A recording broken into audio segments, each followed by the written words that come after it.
오늘 이 밤 하나님께서 우리에게 주신 말씀이 여기 있습니다. 구약 성경 이사야 55장 1절에서 13절 말씀입니다. 구약 성경 이사야 55장 1절에서 13절 말씀을 제가 한 절, 여러분이 한 절 교독하시겠습니다. 오호라, 너희 모든 목마른 자들아 물로 나아오라. 돈 없는 자도 오라. 너희는 와서 사 먹되 돈 없이 값 없이 와서 포도주와 젖을 사라.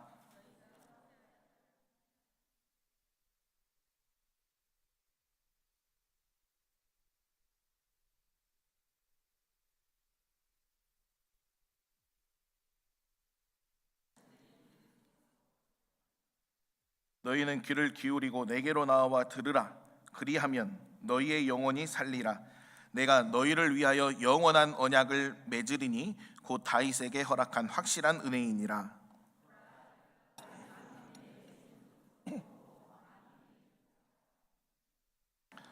보라, 내가 알지 못하는 나라를 내가 부를 것이며 너를 알지 못하는 나라가 내게로 달려올 것은 여호와 내 하나님 곧 이스라엘의 거룩하신 이로 말미암음이니라. 이는 그가 너를 영화롭게 하였느니라.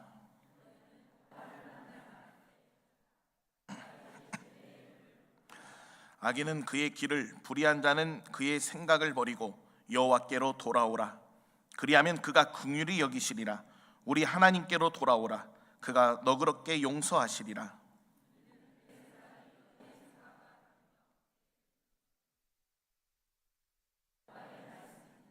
이는 하늘이 땅보다 높음 같이 내 길은 너희의 길보다 높으며 내 생각은 너희의 생각보다 높음이니라.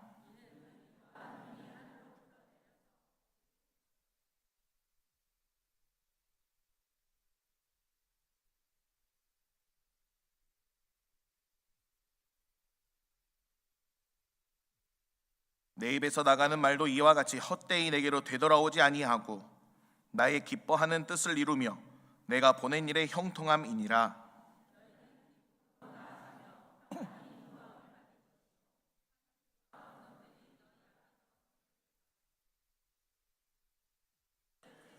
같이 읽겠습니다. 잣나무는 가시나무를 대신하여 나며 화석류는 찔레를 대신하여 날 것이라. 이것이 여호와의 기념이 되며 영영한 표징이 되어 끊어지지 아니하리라. 아멘. 살아계신 하나님의 말씀이십니다. 한재웅 목사님이 쓰신 인문학을 하나님께의 장영희 교수의 이야기가 나옵니다. 생후 1년 만에 소아마비를 겪고 평생 장애인으로 살았고 전이 되는 암과 싸우면서도 그는 기적이 아닌 날이 하루도 없었다고 고백합니다. 아침에 눈을 뜨면 하루가 주어진 것에 감사하고 잠자리에 들며 하나님, 내일도 기적을 주시겠습니까? 소망을 품었습니다. 그의 자전적 수필집 살아온 기적, 살아갈 기적에는 이런 구절이 나옵니다. 괜찮아. 난 지금도 이 말을 들으면 괜히 가슴이 찡해진다. 2002년 월드컵 4강에서 독일에 졌을 때 관중들은 선수들을 향해 외쳤다. 괜찮아, 괜찮아. 혼자 남아 문제를 풀다가 골든벨을 울리지 못해도 친구들이 얼싸안고 말해준다. 괜찮아, 괜찮아. 그만하면 참 잘했다고 용기를 주는 말. 너라면 뭐든지 다 눈 감아 주겠다라는 용서의 말. 무슨 일이 있어도 나는 내 편이니 넌 절대로 외롭지 않아라는 격려의 말. 지금은 아파도 슬퍼하지 말라는 나눔의 말. 그리고 마음으로 일으켜주는 부축의 말. 괜찮아. 장영희 교수는 자기 인생에서 가장 용기가 된 말이 괜찮아였다고 회상합니다. 어린 시절 몸이 불편해 친구들 놀이에 끼지 못했을 때 지나가던 엿장수 아저씨가 미소를 지으며 건넨 그 한마디 괜찮아. 그 단순한 위로의 말이 깊은 고난을 겪고 있는 사람들에게 얼마나 큰 힘을 주는지 모릅니다. 사랑한다는 말 못지않게 따뜻한 말 괜찮아. 괜찮아. 기다릴게. 괜찮아. 그럴 수도 있지. 꽃이 늦게 핀다고 미운가? 조금은 느려도 괜찮아. 이 괜찮다라는 말은 그 일이 아무것도 아니라는 뜻이 아닙니다. 그 일도 있을 수 있는 일이니 힘을 내라는 위로이자 격려입니다. 우리의 삶은 어떻습니까? 여러분 평안하셨습니까? 항상 평안하면 얼마나 좋겠습니까? 어느 날 갑자기 건강을 잃을 수도 있습니다. 예기치 못한 사고를 만나기도 합니다. 사업의 문제, 가정의 문제로 낙심할 때도 있습니다. 가까운 사람과의 관계가 어그러져서 상처를 입기도 합니다. 배신의 상처로 몸서리칠 때도 있습니다. 오해를 받기도 하고 나 혼자인가 느껴질 때도 있습니다. 바로 이럴 때에 주님이 이렇게 말씀하십니다. 괜찮아. 나도 그랬어. 나도 오해받았고 배신당했고 다 떠난 자리에 홀로 있었고 십자가에 온몸이 찢겨져서 몸이 아픈 것이 무엇인지 안단다. 괜찮아. 힘내거라. 히브리서 4장 15절은 우리에게 이렇게 말합니다. 우리에게 있는 대제사장은 우리의 연약함을 동정하지 못하실 리가 아니요 모든 일에 우리와 똑같이 시험을 받으신 이로되 죄는 없으시니라. 아멘. 우리와 똑같이. 주님은 직접 겪으셨습니다. 제자들이 다 떠나가는 현장에서 느꼈던 소외감과 그리고 외로움, 사랑하는 동족들에게 반역자로 여김당했던 오해, 제자의 손에 팔려버린 배신감, 거짓 입맞춤을 받았을 때의 괴로움, 십자가에서 숨 한 번 쉴 때마다 피와 물이 쏟아졌던 육체의 극한 고통, 모든 아픔을 친히 당하셨습니다. 그러므로 주님의 괜찮아는 공허한 위로가 아닙니다. 우리의 아픔을 아시는 분이 건네시는 말씀입니다. 괜찮아. 나도 알아. 나에게 오면 괜찮아. 괜찮아. 네 존재 자체가 기쁨이란다. 괜찮아. 다시 시작해. 괜찮아. 내가 너를 일으켜 줄게. 괜찮아. 넘어져도 잠시뿐이야. 아주 엎드러지지 않아. 괜찮아. 내가 너를 붙들기 때문에 괜찮아. 괜찮아. 주님이 말씀하십니다. 하나님은 오늘 이 밤 우리에게도 말씀하십니다. 사랑하는 성안교회 가족들아, 괜찮아. 다시 시작하면 돼. 다시 일어나면 돼. 주님의 이 부르심에 응답하시는 저와 여러분이 되기를 간절히 소망합니다. 그 부르심이 오늘 이사야 55장에 그대로 담겨 있습니다.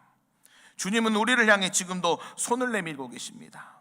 주님이 뭐라고 말씀합니까? 첫째, 오라고 하십니다. 다 같이 1절 말씀 같이 보겠습니다. 시작. 오라 너희 목마른 자들아 물로 나아오라. 돈 없는 자도 오라. 너희는 와서 사 먹되 돈 없이 값 없이 와서 포도주와 젖을 사라. 아멘. 이 말씀의 첫 단어 오호라는 단순한 감탄사가 아닙니다. 이 오호라의 단어의 이 원어의 뜻을 살펴보면 슬픔과 긴박함이 섞인 초청의 외침으로써 마치 시장에서 목이 새도록 외치는 상인처럼 하나님이 간절한 마음으로 이리 오라고 부르시는 것입니다. 목마른 자는 단순히 물이 없어서 목마른 상태가 아니라 영혼 깊은 곳에서 올라오는 이 근원적인 갈증을 뜻합니다. 돈 없이 값 없이는 아무 대가 없이 무상으로 주신다는 뜻입니다. 이 이사야 55장 1절은 구약에서 은혜를 가장 선명하게 선포하는 본문 중에 하나입니다. 구원은 우리의 자격이나 노력이 아니라 오직 하나님이 거저 주시는 사랑에서 옵니다. 그 사랑의 하나님이 오늘 이 밤 저와 여러분에게 오라고 하십니다. 모든 목마른 자, 돈 없는 자, 구원의 자리, 은혜의 자리, 치유의 자리, 회복의 자리, 축복의 자리로 오라고 말씀하십니다. 우리 하나님은 어느 누구도 차별하지 않으십니다. 가늠하다 잡혀온 여인에게도 오라고 하십니다. 스데반 집사를 죽게 만든 사울에게도 오라고 하십니다. 세상을 사랑하여 떠나간 데마에게도 오라고 하십니다. 모든 사람들에게 손가락질 당하던 삭개오에게도 오라고 하십니다. 주님을 3번 부인하며 모른 채였던 베드로에게도 오라고 하십니다. 어느 누구나 상관없이 모두 주님께로 오라고 하십니다. 비록 나에게 가진 재물이 없어도, 비록 나에게 가진 지식이 없어도, 비록 나에게 남이 가진 건강이 없어도 주님은 오라고 하십니다. 어디로 오라고 하십니까? 바로 하나님 앞으로 나오는 것, 그것이 예배의 자리입니다. 예배의 자리로 나오라고 주님이 말씀하고 계십니다. 아브라함이 하나님 제단에 나아갈 때에 놀라운 이상과 꿈을 받았습니다. 모세와 이스라엘 백성들이 성막을 지어 하나님 앞에 나아갈 때 광야 40년을 온전히 하나님의 인도를 받았습니다. 솔로몬과 이스라엘 백성이 성전을 짓고 하나님 앞에 나아갈 때 하나님의 보호하심 속에서 살았습니다. 그러나 그들이 주님 앞에 나아오지 않고 우상 앞으로 나아갔을 때, 하나님의 말씀을 들으려 하지 않고 예배가 타락되었을 때에, 예배가 무너졌을 때에 하나님은 성전을 떠나셨습니다. 그들은 곰핍해졌고 광풍에 요동하며 위로를 받지 못한 처지가 되어버렸습니다. 사랑하는 여러분, 역사 가운데에 하나님께 나아가는 백성들이 있는 곳에는 언제나 하나님의 역사가 있었습니다. 개인도 공동체도 나라도 마찬가지입니다. 유럽의 교회가 무너졌습니다. 예배가 무너졌습니다. 참으로 안타까운 현실입니다. 그러나 그곳에서 회복의 움직임이 꿈틀거리고 있습니다. 영국에서는 전국적인 기도 운동이 일어나고 있고, 독일과 프랑스에서도 젊은 세대를 중심으로 예배 회복 운동이 번지고 있습니다. 왜요? 왜 그렇겠습니까? 주님의 은혜 아니고서는 살아갈 수 없음을 뼈저리게 느끼기 때문입니다. 다시 싹을 틔우고 줄기가 자라나 꽃을 피우며 열매를 맺게 될 줄 믿습니다. 여러분, 오늘 우리는 어떻습니까? 주님의 부르심에 응답하고 있습니까? 혹시 이런 생각을 하고 계십니까? 나는 너무 오래 떠나 있었다. 나는 너무 많이 실패했다. 나는 자격이 없다. 하나님의 은혜는 바로 그런 분을 위한 것입니다.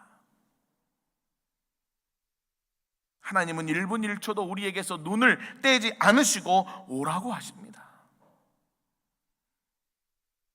하나님께서 택한 자, 하나님의 택한 자는 교회를 떠나서는 살아갈 수 없다는 사실을 명심하시기를 바랍니다. 간절히 부탁드립니다. 주일 예배 한 번으로 만족하지 마십시오.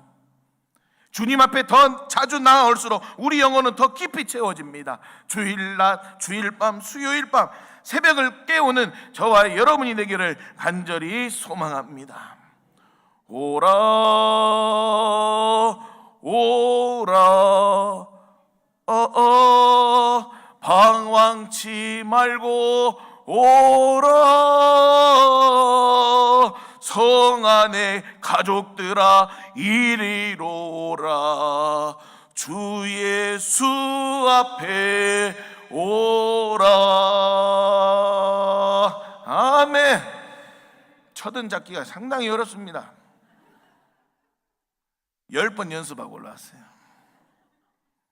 여러분, 오늘 이 밤 주님이 오라고 하십니다. 목마른 자도, 돈 없는 자도, 상처받은 자도, 실패한 자도, 오래 떠나 있던 자도 오라. 돈 없이 값 없이 오직 거저주시는 은혜로 오라.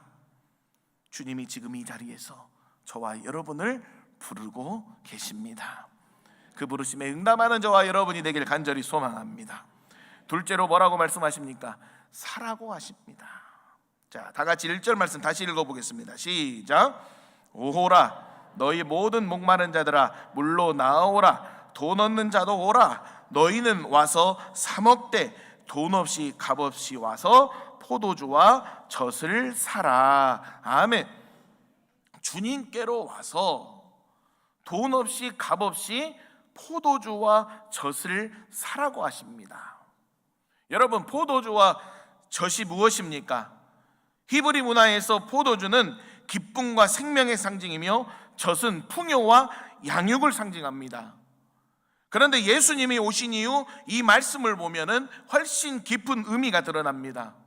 포도주는 십자가에서 저와 여러분을 위해 흘리신 예수님의 보혈을 가리킵니다. 자, 마태복음 26장 26절 28절 같이 읽어봅니다. 시작. 이것은 죄 사함을 얻게 하려고 많은 사람을 위하여 흘리는 바 나의 피 곧 언약의 피니라. 아멘. 젖은 하나님의 말씀을 가리킵니다. 베드로전서 2장 2절 말씀 같이 읽어봅니다. 시작. 갓난 아기들 같이 순전하고 신령한 젖을 사모하라. 이는 그로 말미암아 너희로 구원에 이르도록 자라게 하려 함이라. 아멘. 결국 하나님이 돈 없이 값 없이 와서 포도주와 젖을 사라는 것, 우리에게 주시겠다는 것은 다름 아닌 예수님의 보혈과 하나님의 말씀입니다. 세상에서 가장 귀한 두 가지를 우리에게 주시겠다고 하십니다. 베드로전서 1장 18절 19절에 무엇이라고 말씀합니까? 우리가 같이 읽어보겠습니다. 시작. 너희가 알거니와 너희 조상이 물려준 헛된 행실에서 대속함을 받은 것은 금이나 금같이 없어질 것으로 된 것이 아니요 오직 흠없고 점없는 어린 양 같은 그리스도의 보배로운 피로 된 것이니라. 아멘. 하나님의 아들 예수님께서 이 땅에 오신 것은 저와 여러분의 죽을 죄를 대신 짊어지시고 십자가에 피 흘려 죽으심으로 우리를 구원하시기 위함입니다. 세상의 헛된 것들로는 살아갈 수 없습니다. 예수 그리스도의 보혈을 힘입어 살아가는 저와 여러분이 되길 간절히 소망합니다. 하나님의 말씀은 우리 인생의 내비게이션과 같습니다. 길을 잃었을 때, 방향을 모를 때에 말씀이 우리를 인도합니다. 시편 119편 105절에 뭐라고 말씀합니까? 같이 읽어볼까요? 시작. 주의 말씀은 내 발의 등이요 내 길의 빛이니이다. 자, 여호수아 1장 8절입니다. 시작. 이 율법책을 내 입에서 떠나지 말게 하며 주야로 그것을 묵상하여 그 안에 기록된 대로 다 지켜 행하라. 그리하면 내 길이 평탄하게 될 것이며 내가 형통하리라. 아멘. 히브리서 4장 12절은 뭐라고 말씀합니까? 같이 읽어봅니다. 시작. 하나님의 말씀은 살아있고 활력이 있어 좌우의 날선 어떤 검보다도 예리하여 혼과 영과 및 관절과 골수를 찔러 쪼개기까지 하며 또 마음의 생각과 뜻을 판단하나니. 아멘. 그 주님의 말씀 앞에 우리가 나아가기를 간절히 소망합니다. 주님은 우리에게 아무런 대가도 바라지 않으십니다. 아무런 대가도 바라지 않으십니다. 주님 앞에 나와 믿음으로 주님의 피와 말씀을 사시기를 간절히 부탁드립니다. 세 번째로는 뭐라고 말씀합니까? 청종하라, 들으라고 하십니다. 다 같이 2절에서 5절 말씀 우리가 같이 읽어보겠습니다. 시작. 양식이 아닌 것을 위하여 은을 달아주며 배부르게 하지 못할 것을 위하여 수고하느냐. 내게 듣고 들을지어다. 그리하면 너희가 좋은 것을 먹을 것이며 너희 자신들이 기름진 것으로 즐거움을 얻으리라. 너희는 귀를 기울이고 내게로 나와 들으라. 그리하면 너희의 영혼이 살리라. 내가 너희를 위하여 영원한 언약을 맺으리니 곧 다윗에게 허락한 확실한 은혜이니라. 보라, 내가 그를 만민에게 증인으로 세웠고 만민의 인도자와 명령자로 삼았나니 보라, 내가 알지 못하는 나라를 내가 부를 것이며 너를 알지 못하는 나라가 내게로 달려올 것은 여호와 내 하나님 곧 이스라엘의 거룩하신 이로 말미암음이니라. 이는 그가 너를 영화롭게 하였느니라. 아멘. 청정화라는 말은요, 여러분, 우리말로는 그냥 듣다라고 번역됩니다. 하지만 이 단어에는 훨씬 깊은 뜻이 담겨 있습니다. 유대인들이 매일 아침 저녁으로 드리는 쉐마 기도가 바로 이 단어에서 나옵니다. 이스라엘아, 들으라. 유대인들에게 듣는다는 것은 귀로 소리를 받아들이는 것만이 아니라 그 들은 대로 삶으로 순종하는 것까지를 의미합니다. 자, 우리는 어때요? 들으라 하면은 듣고 끝내버립니다. 그런데 이스라엘이야 들으라. 이 유대인들은요, 다시 한번 말씀드립니다. 귀로 소리를 받아들이는 것만 아니라 그 들은 대로 삶으로 순종하는 것까지가 바로 들으라인 것입니다. 즉 청종하라는 말은 듣고 순종하라입니다. 그런데 왜 하나님이 우리에게 청종을 요구하실 수 있습니까? 3절을 보면은 그 근거가 나옵니다. 확실한 은혜, 즉 언약에 근거한 변함없는 신실한 사랑으로 먼저 우리를 붙드셨기 때문입니다. 구약학자인 존 오스왈트는 이렇게 말합니다. 청종하라는 명령은 축복을 얻기 위한 조건이 아니라 이미 주어진 은혜에 대한 감사의 응답으로 순종하라는 초청이다. 하나님이 먼저 변함없는 신실하신 사랑으로 우리를 붙드셨기 때문에 우리가 순종으로 응답해야 한다는 것입니다. 그렇다면 오늘 저와 여러분은 어떠한 마음의 자세를 가지고 말씀을 듣고 있습니까?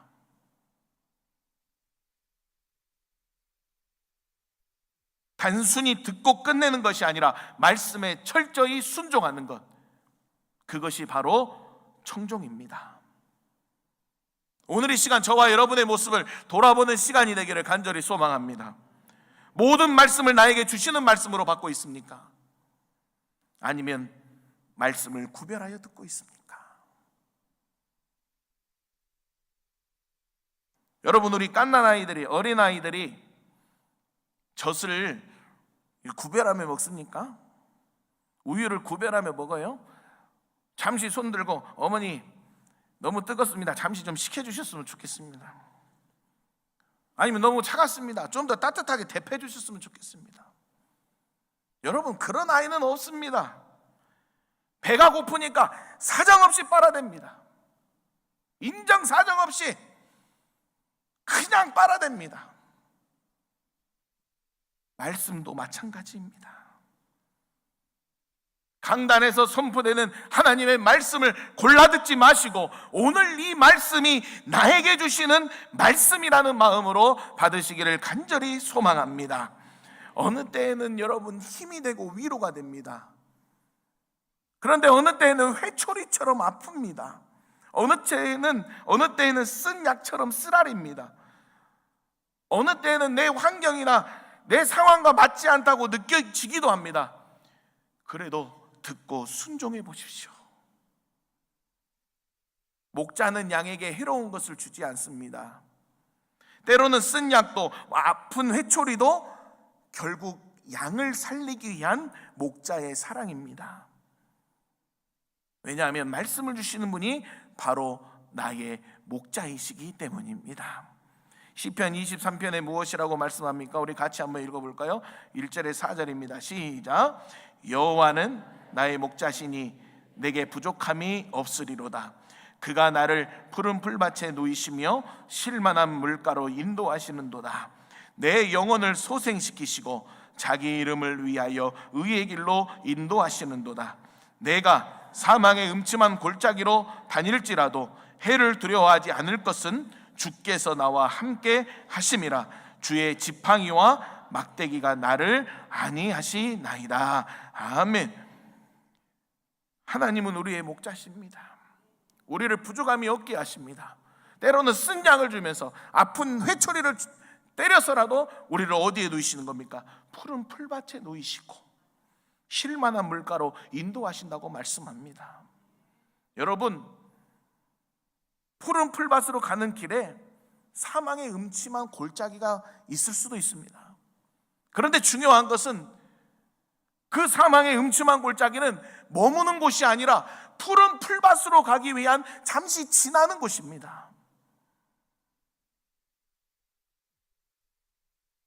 목자의 음성을 따라가면 우리는 살 수 있습니다. 주의 지팡이와 막대기로 우리를 붙들어 주실 줄 믿습니다. 여러분, 하나님은 말씀에 순종하는 자들에게 오늘 세 가지를 약속하고 계십니다. 첫 번째로 기쁨을 주시겠다 합니다. 2절 하반절 말씀을 보면 이렇게 말씀합니다. 같이 한번 읽어볼까요? 시작. 그리하면 너희가 좋은 것을 먹을 것이며 너희 자신들이 기름진 것으로 즐거움을 얻으리라. 아멘. 기쁨을 주시겠다는 거예요. 두 번째로는 영원히 살아나게 하시겠다고 말씀합니다. 자, 3절 상반절 말씀을 같이 한번 읽어볼까요? 시작. 너희는 귀를 기울이고 내게 나와 들으라. 그리하면 너희 영원히 살리라. 아멘. 셋째로는 영원한 언약을 맺으시겠다고 말씀하고 있습니다. 자, 3절 하반절 말씀입니다. 같이 한번 읽어볼까요? 시작. 내가 너희를 위하여 영원한 언약을 맺으리니 곧 다윗에게 허락한 확실한 은혜이니라. 아멘. 하나님은 청종하는 자에게 기쁨을 줄 것이고 네 영원히 살아날 것이고 영원한 언약을 맺겠다고 말씀하십니다. 사랑하는 성안교회 가족 여러분, 오늘 저와 여러분은 어느 소리에 더 귀를 기울이며 살아가고 있습니까? 세상 소리에 귀를 기울이고 있지 않았습니까? 세상 소리에 순종해서 정말 행복했습니까? 세상 것을 쫓으며 살았더니 기쁨이 넘쳤습니까? 오히려 평안함보다 더 큰 갈증을 느끼지 않았습니까? 이사야 54장 13절에 보면 하나님의 말씀에 순종할 때에 큰 평안이 있으리라고 말씀하셨습니다. 하나님의 말씀에 순종함으로 하나님이 약속하신 이 축복을 누리며 살아가는 우리 성안교회 모든 가족들이 되기를 간절히 소망합니다. 넷째, 주님이 뭐라고 말씀합니까? 찾으라 부르라고 하십니다. 자, 6절 말씀 같이 읽어보겠습니다. 시작. 너희는 여호와를 만날 만한 때에 찾으라. 가까이 계실 때에 그를 부르라. 아멘. 자, 만날 만한 때는 이 원어로 보면 하나님이 발견될 수 있는 때를 뜻합니다. 하나님은 언제나 동일하게 저와 여러분의 곁에 계십니다. 그런데 우리 마음이 하나님께 열려 있는 때가 따로 있습니다. 몸이 아파 병상에 누웠을 때, 사업이 막혀 더 이상 내 힘으로 안 된다고 느낄 때, 혹은 아무 이유 없이 마음에 공허하고 무언가 그리울 때, 이렇게 예배의 자리에 나왔을 때 바로 그 순간이 만날 만한 때입니다. 그때 찾으라 부르라고 말씀합니다. 찾으라 부르라, 무엇을 말씀하는 겁니까? 오늘 우리 성안교회 모든 가족들에게 기도하라 하십니다. 왜 우리가 기도해야 됩니까? 첫 번째로 우리의 죄를 용서하여 주시기 때문입니다. 자, 7절 말씀 같이 읽습니다. 시작. 악인은 그의 길을, 불의한 자는 그의 생각을 버리고 여호와께로 돌아오라. 그리하면 그가 긍휼히 여기시리라. 우리 하나님께로 돌아오라. 그가 너그럽게 용서하시리라. 아멘. 더럽고 추한 죄인일지라도 용서하여 주시겠다고 말씀합니다. 두 번째로 왜 우리가 기도해야 됩니까? 하나님의 뜻을 알기 위해 기도해야 됩니다. 8절 9절 말씀입니다. 큰 목소리로 같이 읽습니다. 시작. 이는 내 생각이 너희의 생각과 다르며 내 길은 너희의 길과 다름이니라. 여호와의 말씀이니라. 이는 하늘이 땅보다 높음 같이 내 길은 너희의 길보다 높으며 내 생각은 너희의 생각보다 높음이니라. 아멘. 아무리 이해하려 해도 납득이 안 되는 상황, 왜 이런 일이 일어났는지 모르겠는 그 상황, 그 자리에서 또 하나님은 이미 당신의 계획 안에서 일하고 계십니다. 그 주님의 뜻을 알기 위해 우리가 기도해야 된다는 것입니다. 여러분, 하나님은 자연의 비유를 들어서 기도가 결코 헛되지 않을 것이라고 우리에게 약속하고 계십니다. 자, 10절 11절 같이 읽습니다. 시작. 이는 비와 눈이 하늘로부터 내려서 그리로 되돌아가지 아니하고 땅을 적셔서 소출이 나게 하며 싹이 나게 하여 파종하는 자에게는 종자를 주며 먹는 자에게는 양식을 준 것 같이 내 입에서 나가는 말도 이와 같이 헛되이 내게로 되돌아오지 아니하고 나의 기뻐하는 뜻을 이루며 내가 보낸 일에 형통함이니라. 아멘. 비와 눈은 하늘에서 내려온 그대로 다시 올라가는 법이 없습니다. 반드시 땅을 적시고 싹을 틔우며 열매를 맺게 합니다. 비와 눈이 토지를 적셔서 싹이나 열매를 맺게 하시지 하나님은 반드시 우리에게 형통하게 하시겠다고 약속하고 계십니다. 12절 13절 말씀 우리 같이 읽어봅니다. 시작. 너희는 기쁨으로 나아가며 평안히 인도함을 받을 것이요 산들과 언덕들이 너희 앞에서 노래를 바라고 들의 모든 나무가 손뼉을 칠 것이며 잣나무는 가시나무를 대신하여 나며 화석류는 찔레를 대신하여 날 것이라. 이것이 여호와의 기념이 되며 영영한 표징이 되어 끊어지지 아니하리라. 아멘. 무엇을 말씀합니까? 기쁨으로 나아가게 될 것이라는 겁니다. 평안히 인도함을 받게 될 것이라고 말씀하는 것입니다. 온 자연이 함께 노래할 것이며 가시나무와 찔레가 있던 자리에 아름다운 나무들이 들어설 것이라고 말씀합니다. 우리의 인생길에 가시나무와 찔레 있습니까? 하나님이 오늘 이 시간 기도하라는 거예요. 그 가시나무와 찔레 다 파버리고 아름다운 나무를 심어주시겠다는 겁니다. 아름다운 모습으로 회복시켜 주시겠다는 하나님의 약속입니다. 사랑하는 성안교회 가족 여러분, 오늘 이 밤 하나님이 우리에게 말씀하셨습니다. 첫 번째, 오라 말씀하셨습니다. 자격 없어도, 돈 없어도, 상처받아도 나에게 오라는 것입니다. 두 번째로, 사라고 말씀하셨습니다.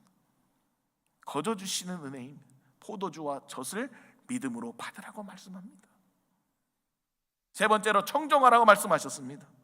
말씀을 듣고 끝내는 것이 아니라 말씀을 듣고 여러분의 삶으로 나타내라는 것입니다. 순종하라는 것입니다. 기쁨과 생명과 영원한 언약이 기다리고 있습니다. 마지막으로, 찾으라, 부르라, 만날 만한 때에 기도하라는 것입니다. 여러분, 세상의 헛된 것에 나아가지 마시고 주님 앞에 엎드리는 저와 여러분이 되길 간절히 소망합니다. 그 기도는 결코 헛되지 않을 거라고 성경이 오늘 우리에게 말씀하고 있습니다. 그 부르심에 응답하시겠습니까? 그 부르심에 응답하시겠습니까? 선택은 여러분이 하시는 겁니다.